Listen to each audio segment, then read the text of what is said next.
बिस्मिल्लाहिर्रहमानिर्रहीम अस्सलामुअलैकुम। Info TV में खुश आमदीद। आज 4 फरवरी 2022 बरोज़ जुमातुल मुबारक सऊदी अरब की शाम की अहम तरीन अपडेट्स के साथ मैं हूँ वसीम। अगर आप भी सऊदी अरब के गैर मुल्की हैं और अभी तक आपने इन्फो टीवी चैनल को सब्सक्राइब नहीं किया तो कर लें, क्योंकि हम लाते हैं आपके लिए सऊदी अरब भर की ऑथेंटिक खबरें। आज के न्यूज़ बुलेटिन में भी बहुत सी अहम अपडेट्स आई हैं, तो वीडियो को मुकम्मल देखिएगा। शुरू करेंगे पहली खबर के साथ। किंग अब्दुल अजीज़ अथॉरिटी का 2 माहौलियाती सियाहती मराकज़ बनाने का ऐलान। किंग अब्दुल अजीज़ रॉयल रिजर्व डेवलपमेंट अथॉरिटी ने रोज़ा अलखीफ़ और किला उम्मे कुलैदा में 2 माहौलियाती टूरिस्ट स्पॉट बनाने के एग्रीमेंट पर दस्तखत करने का ऐलान किया। अरब न्यूज़ के मुताबिक ये मुआहदे इस मंसूबे का हिस्सा हैं, जिसके मुताबिक आवाम के लिए ऐसे तफरीही मकामात बनाए जाएंगे जहाँ वो लुत्फ़ अंदोज़ हो सकें, जबकि माहौल के तहफ़्फ़ुज़ और सियाहत के अहया को विजन 2030 के तहत आगे बढ़ाया जाएगा। इन तफरीही मकामात पर खेलों और कैंपिंग की सरगर्मियों के अलावा रेस्टोरेंट और कैफ़ेज़ भी होंगे।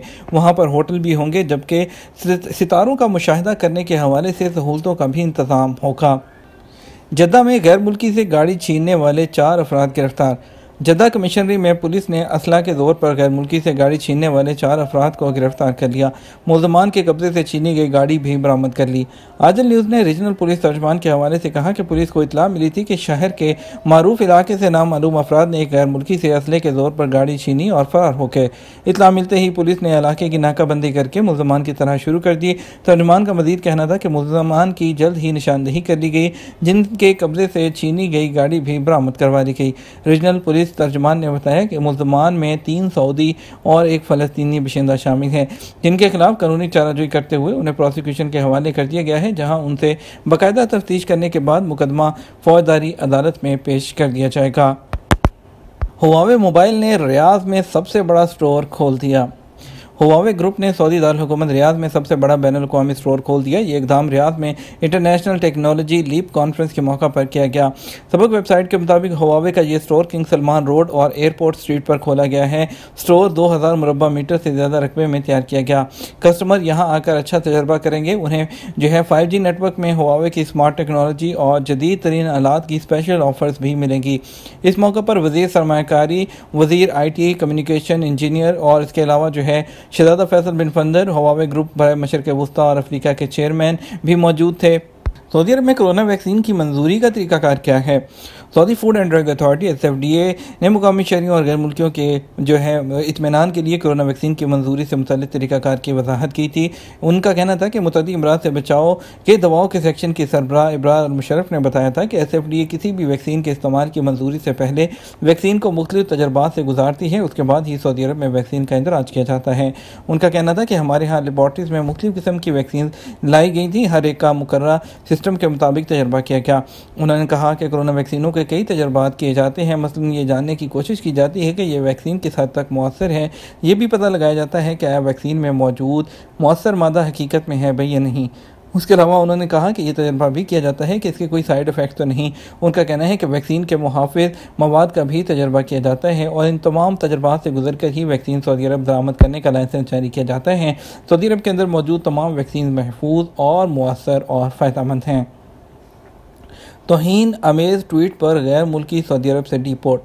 वज़ारत अफरादी क़ुव्वत व समाजी बहबूद के तर्जमान साद अल हमाद ने कहा कि तौहीन अमेज़ ट्वीट करने पर एक गैर मुल्की को सऊदी अरब से डिपोर्ट कर दिया गया।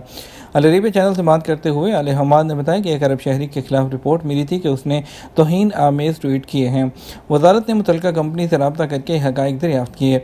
पता चला कि रिपोर्ट दुरुस्त है। अल हमाद ने बताया कि कंपनी ने तौहीन अमेज़ ट्वीट पर अपने अरब मुलाजिम को खरूज नहाई पर भेज दिया है। विज़िट वीज़ा पर और टूरिस्ट वीज़ा पर आने वाले तवक्कलना और सेहती एप्लीकेशन पर कैसे रजिस्टर्ड हो सकते हैं? एक शख्स ने विज़िट वीज़े पर आने वालों के हवाले से पूछा कि मेरी वालदा विज़िट वीज़े पर आ रही हैं, उनको तवक्कलना और सेहती पर कैसे रजिस्टर करना होगा? सेहती वो पाकिस्तान में काम करती है और अबशर प्लेटफॉर्म कदूम पोर्टल भी काम करता है, उस पर अकाउंट बनाने की ज़रूरत भी नहीं होती। सऊदी अरब आने से पहले कदूम प्लेटफॉर्म पर रजिस्ट्रेशन करें। विज़िट वीज़े पर आने वालों के लिए भी 2 कैटेगरीज होती हैं, जो वैक्सीन वाले और बगैर वैक्सीन वाले। और उसके बाद वो लोग जो यहाँ पर आएंगे, उसके बाद यहाँ पर आने के बाद अपने बॉर्डर नंबर के थ्रू वो लोग यहाँ पर तवक्कलना पर अपना तवक्कलना इंस्टॉल करें, जिस पर उनकी वैक्सीनेशन की रजिस्ट्रेशन भी हो जाएगी और इसके अलावा आप सेहती भी इंस्टॉल कर सकते हैं। सऊदी एयरलाइन में रिजर्वेशन में ऑनलाइन तब्दीली की सहूलत मौजूद। सऊदी एयरलाइन ने रिजर्वेशन में ऑनलाइन तब्दीली का तरीकाकार जारी किया है। आज वेबसाइट के मुताबिक सऊदी एयरलाइन ने वेबसाइट पर जारी बयान में बताया कि माजी में इस हवाले से मुसाफिरों को काफ़ी प्रॉब्लम्स आती थी, अब उन्हें हल कर दिया गया है। रिजर्वेशन में तब्दीली बेहद आसान हो गई है जो ऑनलाइन की जा सकती है। मुसाफिर को रिजर्वेशन में तब्दीली के लिए सऊदी एयरलाइन के ऑफिस जाने की ज़रूरत नहीं है। सऊदी एयरलाइन ने बयान में कहा कि जो लोग रिजर्वेशन में तरमीम कराना चाहते हों वो सऊदी एयरलाइन के सर्विसेज के मेन पेज पर जाएँ, जहाँ फ़्लाइट की डिटेल होगी, बोर्डिंग पास का इजरा और फ़्लाइट की डिटेल वाले ऑप्शन होंगे। रिजर्वेशन नंबर लिखें, फैमिली नाम या अपना सरनेम जो है वो लिखें और रिजर्वेशन की डिटेल आपके सामने आ जाएंगी। साथ ही उसमें चेंज करने की ऑप्शन भी मौजूद होगी। आप नए रिजर्वेशन के लिए अपने मुनासिब वक्त का इंतखाब कर लें। रिजर्वेशन का कन्फर्मेशन साबका तारीख वाली फ़ीस पर ही होगा, कोई इजाफी फ़ीस तरमीम के हवाले से नहीं होगी। सऊदी एयरलाइन ये सर्विस मुफ्त फराहम कर रही है। आप रिजर्वेशन के नंबर से फ़्लाइट के हवाले से मालूमात भी ले सकते हैं। वाज़ेह रहे कि मुसाफिरों ने इस्तफ़सार किया था कि वो सऊदी एयरलाइन की फ़्लाइट्स में रिजर्वेशन में तरमीम ऑनलाइन करा सकते हैं। आया रिजर्वेशन में तब्दीली की कोई फ़ीस होगी? मुसाफिरों का कहना था कि बाज़ औक़ात इंतहाई मजबूरी की वजह से सफ़र का प्रोग्राम मनसूख या मुलतवी या तब्दील करना पड़ जाता है। किन इकामा होल्डर्स को बराह रास्त सऊदी अरब आने की इजाज़त है? सऊदी अरब में कोरोना वायरस के हवाले से बाज़ मामलात में नरमी के बावजूद एहतियाती तदबीर पर अमल जारी है। पाकिस्तान, इंडिया समेत कई ममालिक से डायरेक्ट आने पर पाबंदी जो है वो उठा ली गई है। आने की लोगों को इजाज़त है, लेकिन जो है इस हवाले से आपको बताते चलें कि कई सवालात मौसूल हो रहे थे कि किन लोगों को आने की डायरेक्ट इजाज़त है। वो तमाम लोग अभी आ सकते हैं डायरेक्ट सऊदी अरब, लेकिन इसमें सिर्फ वैक्सीन याफ्ता जिन्होंने सऊदी अरब के अंदर से वैक्सीन लगवा रखी है वो लोग जब यहाँ पर आएंगे तो उनको क्वारंटाइन नहीं करना होगा। ऐसे तमाम लोग जिन्होंने सऊदी अरब के अंदर से नहीं इंडिया या पाकिस्तान में वैक्सीन लगवाई है, चाहे कोई भी वैक्सीन लगवाई है, उन्हें यहाँ पहुँचने पर 5 दिन का करंतना करना होगा। उसके बाद अगर आपने जो है वो सऊदी अरब के अंदर से जो बूस्टर डोज है वो आपको यहाँ पर उससे लगाई जाएगी और उसके बाद जो लास्ट डे होगा उसके दिन PCR किया जाएगा। पहुँचने पर भी एक PCR किया जाएगा और लास्ट डे PCR होने के बाद आपको यहाँ से क्वारंटाइन करने के बाद आपको जाने की इजाज़त दे दी जाएगी और डायरेक्ट तमाम लोग आ सकते हैं। लेकिन जो बगैर वैक्सीन वाले हैं जिन्होंने सऊदी से नहीं लगवाई, बस उनको यहाँ पर 5 दिन का करंतना करना होगा।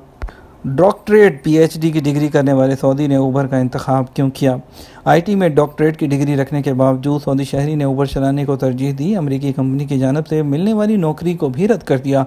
निजी अरब TV से बात करते हुए डॉक्टर माजिद मसबा ने बताया कि पढ़ाई मुकम्मल करके सऊदी अरब आते ही कोरोना की वजह से निज़ाम ज़िंदगी मुअत्तल हो गया, जिसकी वजह से नए रोज़गार के दरवाजे भी बंद थे और आलमी सतह पर कोरोना के हालात जब बेहतर हुए तो नौकरी की तलाश शुरू की। और एक दिन दोस्तों की महफिल में उबर के बारे में बात हुई तो दोस्तों के कहने पर गाड़ी निकलवाई और उबर में रजिस्ट्रेशन करवा दी। IT में PhD करने के बावजूद उबर चलाने पर उनको कहना था कि 3 माह से ज़्यादा हो चुके हैं। इस दौरान ऐसा कोई लम्हा नहीं आया जिसमें लगा हो कि PhD करने के बावजूद उबर क्यों चला रहा हूं। और औसतन माहाना आमदनी के हवाले से उन्होंने कहा कि 15,000 से ज़्यादा आमदन हो जाती है। इस हवाले से उनका मज़ीद कहना था कि उबर एक आज़ाद रोज़गार है, ना कोई ऑफिस, ना बॉस, ना ड्यूटी, ना टाइमिंग, जब दिल चाहे गाड़ी निकाली और लेकर निकल गए। उन्होंने मज़ीद बताया कि एक अमेरिकी कंपनी ने नौकरी की पेशकश की थी जो कबूल नहीं की। आइंदा नौकरी के हवाले से उनका कहना था अगर मेरी फील्ड में और बेहतर माहाना पर नौकरी मिलती है तो करूँगा। ये था हमारा अब तक का न्यूज़ बुलेटिन। मज़ीद खबरों के लिए आप हमारा रात 12 बजे का न्यूज़ बुलेटिन देखिएगा। आपके कीमती वक्त का शुक्रिया। अपना ख्याल रखिएगा। अस्सलामु अलैकुम।